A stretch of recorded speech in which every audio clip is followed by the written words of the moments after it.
Bonjour à tous et bienvenue sur le podcast Equiconnect.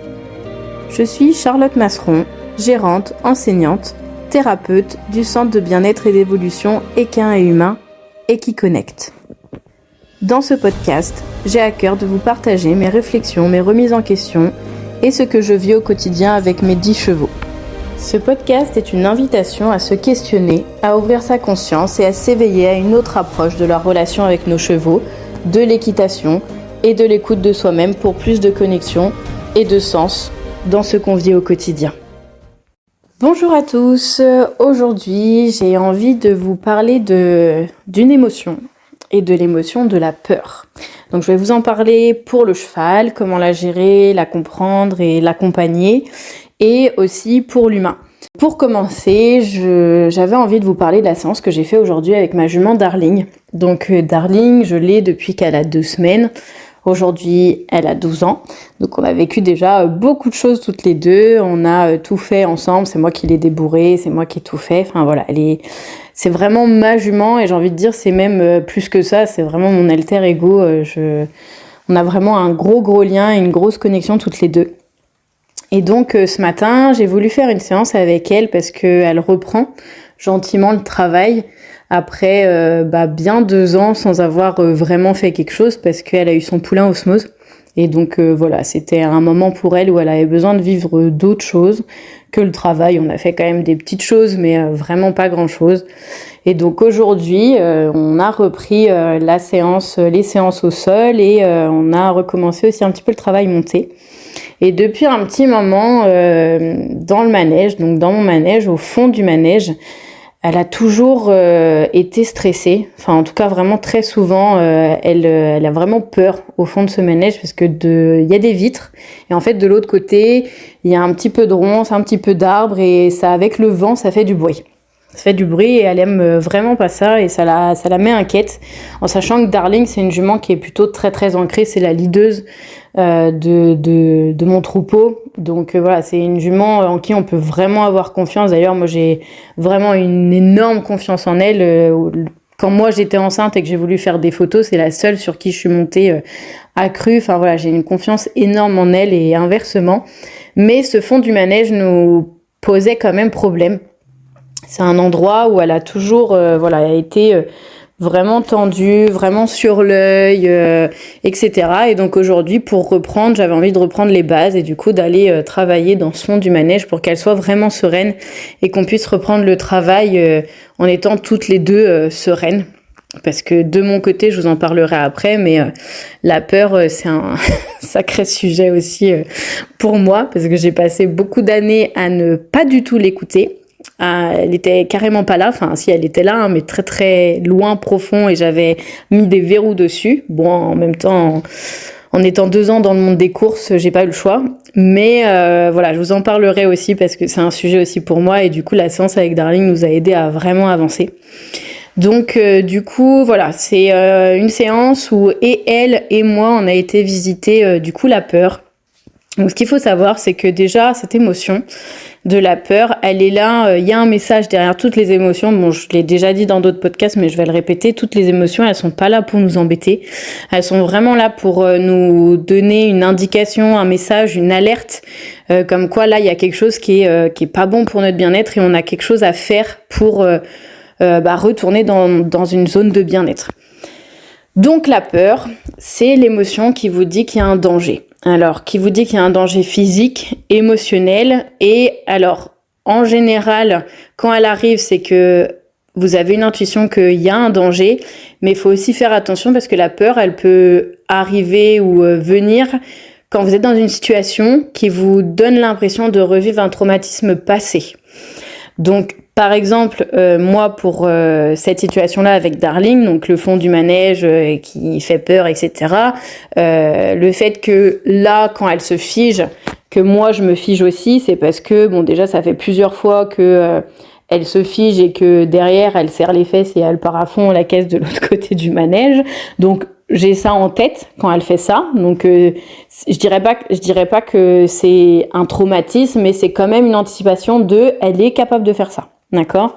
Et après, si je vais plus loin, moi, avec Mamma Mia, j'ai eu l'habitude de me dissocier beaucoup parce que lui était quand même très explosif. On a vécu des choses qui étaient parfois dangereuses. Et vu qu'à l'époque, je ne m'écoutais pas et j'écoutais pas ma peur, mon corps, il a trouvé une alternative. C'est que, vu que j'écoute pas la peur et que je me mets pas en sécurité, je dissocie. Je dissocie, donc du coup, je suis plus vraiment là et ça se met en pilote automatique. Donc, aujourd'hui, ça m'arrive très rarement, quasiment plus.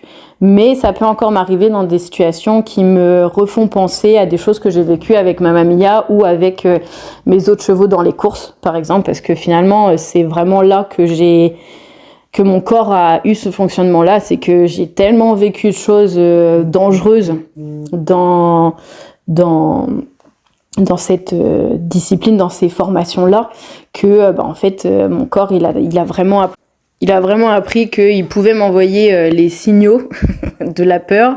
De toute façon, Charlotte ne les écoutait pas. Donc du coup, en fait, il y a un moment donné où même je sentais même plus la peur, je dissociais direct. En fait, il y avait vraiment un raccourci entre les deux parce que pendant pas mal d'années, j'ai pas du tout écouté cette peur-là. Même après, par la suite, quand on est sorti en complet avec Mamma Mia, qu'on a fait des crosses qui étaient énormes, et où on a dû le faire assez rapidement, en 4 mois en fait, on a vraiment évolué très rapidement. Alors c'était ce dont on avait besoin à cette période-là, mais ça a eu quand même des conséquences du coup au niveau de mon écoute de mes émotions et notamment de la peur, parce qu'à l'époque, du coup, j'avais pas vraiment l'opportunité de l'écouter parce que il fallait passer les diplômes, il fallait faire des démos, il fallait faire plein de choses, il fallait faire des choses potentiellement dangereuses parce que quand on sort en cross, on sait très bien que on risque la chute, on risque des choses qui peuvent être dramatiques. Normalement, si on s'en sort bien et qu'on est bien préparé, tout va bien, mais le risque zéro n'existe pas. D'ailleurs, en équitation, le risque zéro n'existe jamais. Mais encore plus quand on fait des sports à risque comme le monde des courses ou le complet. On sait très bien qu'il y a ça derrière, et moi corporellement en fait mon corps me disait là le cross il est très très gros, on n'a pas eu énormément de temps pour se préparer. Mon cheval était prêt, c'était vraiment un guerrier, clairement il était très chouette, et sur le cross je lui faisais une confiance aveugle, il était exceptionnel. Mais corporellement, mon corps il me disait on n'est pas sûr, et du coup à l'époque, moi je zappais complètement ça parce que à ce moment-là, si je voulais atteindre mes objectifs, il fallait qu'on y aille, et donc du coup j'ai écouté ça. Et donc aujourd'hui, je fais le chemin inverse parce que du coup aujourd'hui j'essaye de tout réaligner et que mes émotions, elles soient là correctement sans être trop là ou pas assez, parce que du coup forcément quand vous passez un temps à pas les écouter, et derrière elles arrivent, en général elles sont 3 fois plus fortes pour justement se faire entendre. Donc du coup moi la peur, une fois que j'ai réouvert tous les verrous pour écouter mes émotions, la peur en fait elle arrivait pour tout et n'importe quoi, mais vraiment des choses que avant je faisais sans problème et où il y avait aucune peur, juste monter mon cheval, en fait je sentais qu'il y avait une espèce de peur sous-jacente qui était là, alors que en fait non, je monte depuis que j'ai 2 ans, je montais tous les jours hyper régulièrement et je me suis jamais posé de questions. Et en fait quand j'ai réouvert ça, finalement tout ou quasiment tout, quand il était question de monter à cheval, j'avais cette émotion qui arrivait, et où du coup il fallait que je prenne le temps de me centrer, de regarder, de en fait rassurer mon corps que j'ai entendu. Là il y a pas de risque, si ce n'est le risque de monter à cheval, mais j'ai pris toutes les précautions. Mon cheval est chouette, je peux lui faire confiance, tout va bien, on est détendu. Moi je suis relâchée aussi. S'il fallait, je faisais des exercices du coup de respiration, de cohérence cardiaque, et j'ai vraiment repris en fait comme ça, surtout après ma grossesse en plus. Du coup forcément avec la grossesse en plus on a la casquette de maman qui arrive en plus de celle que j'ai déjà de gérante, où forcément si je me fais mal, ça impacte pas que moi, donc forcément la peur elle est un peu différente en plus une fois qu'on n'est plus juste nous et qu'il y a tout ça autour. Donc voilà, donc ça a été assez challengeant tout ça, mais du coup aujourd'hui avec Darling, Ce que je voulais vous partager, c'est que dans le monde du cheval, souvent la peur de nos chevaux, en fait, on ne l'écoute pas. On ne l'écoute pas, et d'ailleurs, bon, moi, en étant passée et par le classique et par l'étau, que ce soit dans le classique ou dans l'étau, pour moi, on n'écoute pas les émotions de nos chevaux, enfin, en tout cas, pas assez de mon point de vue. Parce que là, aujourd'hui, ce que j'ai fait avec Darling, on m'a jamais appris à le faire. C'est moi qui ai appris sur le tas avec mes chevaux et avec toutes les formations que j'ai fait sur le côté émotionnel. Bah, finalement, en fait, c'est en expérimentant que je me suis rendu compte que les émotions de nos chevaux, on n'apprend pas à les écouter, et notamment là, la peur.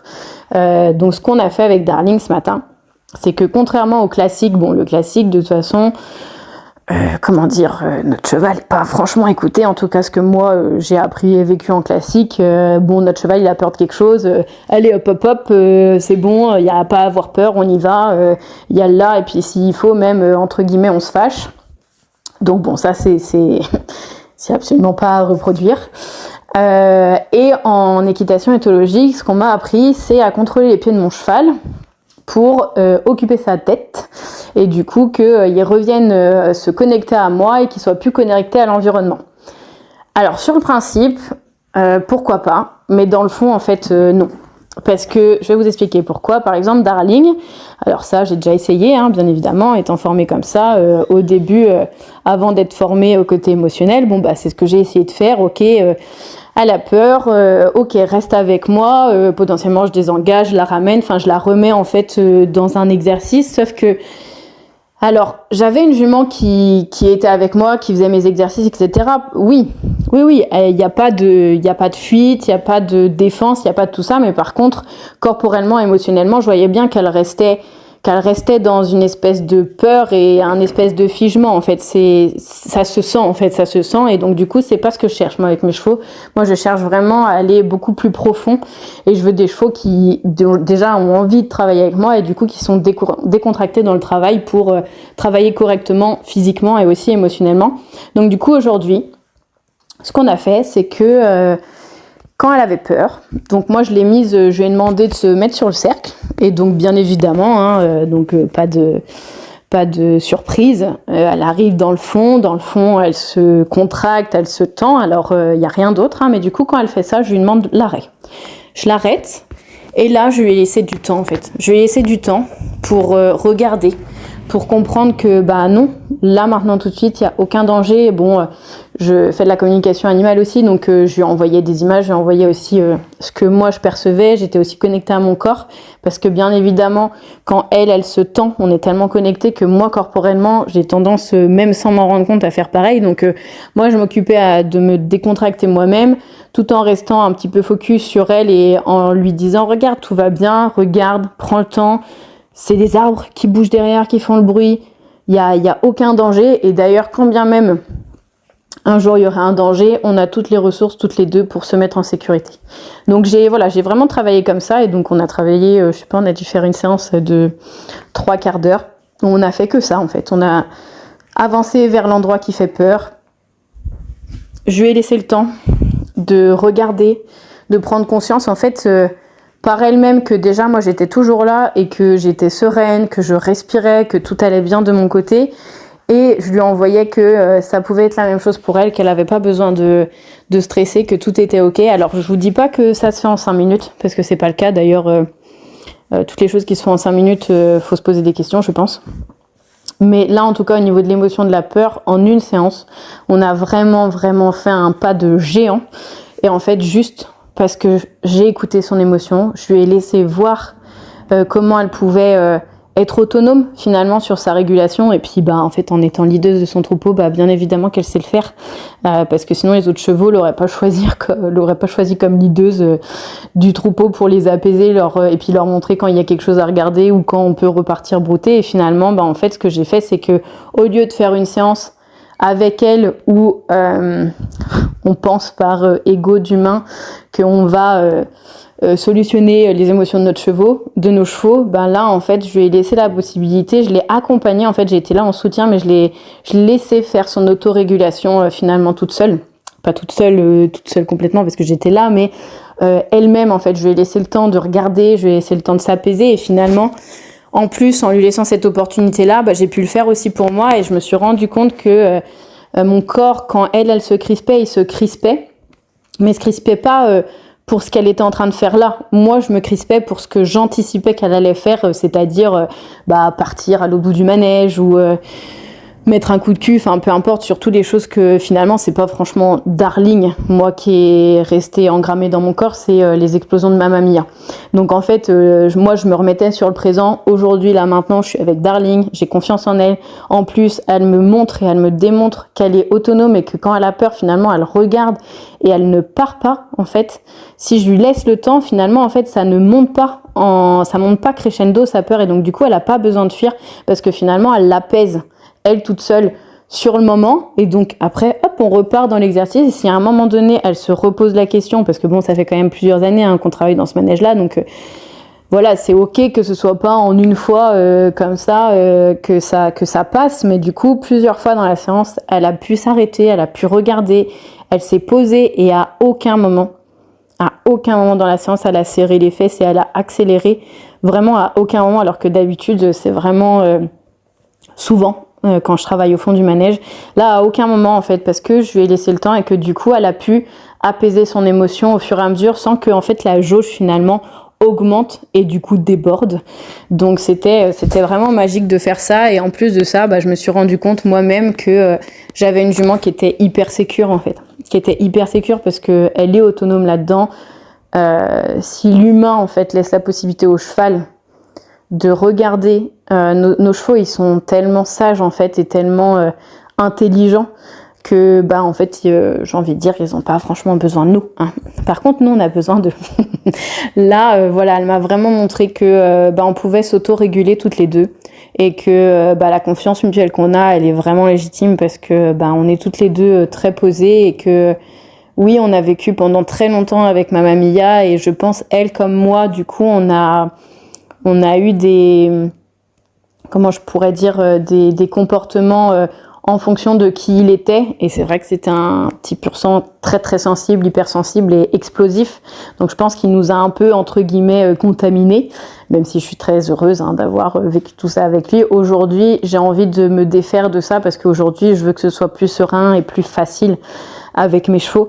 Et donc du coup là cette séance là en prenant le temps autant au sol donc j'ai fait ça au sol et après je suis montée en sachant que le côté monté c'est là où moi je suis où ça m'impacte le plus parce que au sol je sais que je suis en sécurité avec mes chevaux, peu importe ce qu'ils font c'est ok pour moi et monter c'est là où potentiellement ça a été plus dangereux pour moi avec Mamma Mia parce qu'il avait vraiment des sacrés sauts de mouton etc même si je suis très rarement tombée ça déménageait donc c'est monter que mon corps est le plus crispé et du coup on a refait ça aussi après derrière monter alors plus finalement pour moi que pour elle parce que elle ça commençait à être très très ok pour elle et ça a été hyper intéressant parce que finalement on a été visiter la peur pour elle, la peur pour moi et la peur pour nous deux dans notre relation et du coup d'avoir dégagé ça ça va être vachement chouette pour la suite ça va être vraiment très très chouette et du coup je vous invite vraiment quand votre cheval a peur à lui laisser le temps. Vraiment, mais imaginez-vous, vous avez peur de, je sais pas, on va prendre quelque chose de bête, mais vous avez peur d'une araignée. On va pas mettre de la pression pour que vous alliez voir l'araignée ou que vous fassiez comme si elle n'était pas là et que vous continuez à avoir la discussion avec quelqu'un. Enfin, en fait, quand on se rend compte de ça, c'est vraiment très très bête en fait ce qu'on fait. Il y a aucun sens. Enfin, imaginez, vous êtes en train de discuter avec quelqu'un, il y a une araignée qui arrive au milieu de la table. Alors, où on vous dit mais non, continuez à discuter, on vous engueule pour que vous continuiez à discuter et que vous fassiez pas attention à l'araignée. Ou alors, on vous dit non mais tiens, regarde, réponds à cette question, à cette question, à cette question, à cette question et tu vas oublier l'araignée. Non en fait, jamais tu vas oublier l'araignée. Alors oui, tu vas pouvoir faire quelque chose en faisant comme si tu l'oubliais, mais dans ton corps, ça va rester crispé. Et en fait, finalement, qu'est-ce qu'on doit faire ? On doit s'écouter sur, ok, est-ce que c'est tolérable d'avoir une araignée ici ? Si elle bouge pas, oui. Enfin, en tout cas, pour moi, si elle bouge pas, c'est ok. Par contre, si elle commence à venir sur moi, là, c'est plus ok. Donc, c'est finalement écouter notre cheval sur, ok, est-ce que vraiment t'as peur ? Écoute, est-ce que t'as peur, là, t'es réellement en danger ? Souvent, c'est pas le cas. Et quand on leur laisse le temps, ils le comprennent d'eux-mêmes. Mais si on est là à s'agiter à côté de notre cheval alors qu'il a déjà peur, forcément, on va rajouter de la peur. Et forcément, où il va comment je pourrais dire, s'éteindre et faire bon bah tant pis, je peux pas être en pilote automatique, ou bah comme les miens qui sont des chevaux que je laisse s'exprimer, ben ils vont exploser et puis ils vont me dire bah non en fait je peux pas faire ça. Enfin, et d'ailleurs mais merci à eux d'être comme ils sont, parce que ils me font tellement évoluer de jour en jour. Donc vraiment voilà, la peur, on laisse le temps, on vérifie vraiment est-ce qu'on est vraiment en danger ou pas, et si effectivement c'est pas un vrai danger, bon ben on laisse le temps à notre cheval de comprendre que ça l'est pas, et de s'auto-réguler par rapport à la peur, et de revenir dans sa zone de confiance en lui et de confiance en nous. Donc voilà pour ce qui est de la peur pour moi et mes chevaux. Et puis n'oubliez pas que l'émotion de la peur, plus du coup on écoute nos chevaux, plus on laisse le temps, plus elle va s'atténuer, et puis j'ai envie de dire même plus on va aller après se challenger sur ok bon bah ça on n'a pas l'habitude de le faire, allez on sort de notre zone de confort, forcément il va y avoir un petit peu de peur, c'est normal, mais en avoir un petit peu et la dépasser jour après jour, bah ça va vous aider vraiment à augmenter votre zone de confiance en votre cheval, votre zone de confiance en vous, et du coup votre zone de confiance en vous deux pour votre relation, et ça c'est vraiment très très chouette à faire. Voilà, si jamais vous avez envie de partager des choses, de discuter avec moi et d'échanger, ce sera avec plaisir comme toujours. Et en attendant, bah, du coup, je vous dis à bientôt et je vous souhaite une belle journée.